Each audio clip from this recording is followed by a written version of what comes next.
ପାଞ୍ଚଶହ ଟଙ୍କିଆ ନୋଟ୍ ବନ୍ଦ ହେବ। ଏନେଇ ଆସୁଛି ଆଉ ଏକ ବଡ଼ ଅପଡେଟ୍। ଆପଣ ଜାଣିଥିବେ ପୂର୍ବରୁ 2000 ଟଙ୍କିଆ ନୋଟ୍ ବନ୍ଦ ହୋଇଥିବା ବେଳେ ଏବେ ସମସ୍ତଙ୍କ ମନରେ ମଧ୍ୟ ଛନକା ରହିଛି ପୁଣି ଆଉ କୌଣସି ନୋଟ୍ ବନ୍ଦ ହେବ କି। ଏହି ମଧ୍ୟରେ ସୋସିଆଲ ମିଡିଆରେ ଭାଇରାଲ ହେଉଛି 500 ଟଙ୍କିଆ ନୋଟ୍କୁ ନେଇ। ଅର୍ଥାତ୍ 500 ଟଙ୍କିଆ ନୋଟ୍ ବନ୍ଦ ହେବ କି? ଆସନ୍ତୁ କ'ଣ ରହିଛି ଅପଡେଟ୍ ଜାଣିବା। ତା ପୂର୍ବରୁ ଭିଡ଼ିଓକୁ ଲାଇକ୍ କରନ୍ତୁ, ସବସ୍କ୍ରାଇବ୍ କରିନଥିଲେ ଏବେ ସବସ୍କ୍ରାଇବ୍ କରି ପାଖରେ ଥିବା ଘଣ୍ଟି ଚିହ୍ନକୁ ଦବାଇ ଦିଅନ୍ତୁ। ଗୋଟିଏ ସପ୍ତାହ ଧରି ଗଣମାଧ୍ୟମରେ 500 ଟଙ୍କିଆ ନୋଟ୍ ବନ୍ଦ ହେବାର ଖବର ପ୍ରସାରିତ ହେଉଛି।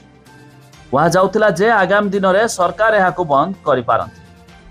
ଏହା ପଛରେ କାରଣ ଦର୍ଶାଇ ଆର୍ବିଆଇ ନିର୍ଦ୍ଦେଶାବଳୀ, ଯେଉଁଥିରେ ସମସ୍ତ ବ୍ୟାଙ୍କକୁ ଏଟିଏମ୍ରେ 200 ଏବଂ 100 ଟଙ୍କିଆ ନୋଟ୍ ସଂଖ୍ୟା ବୃଦ୍ଧି କରିବାକୁ କୁହାଯାଇଛି।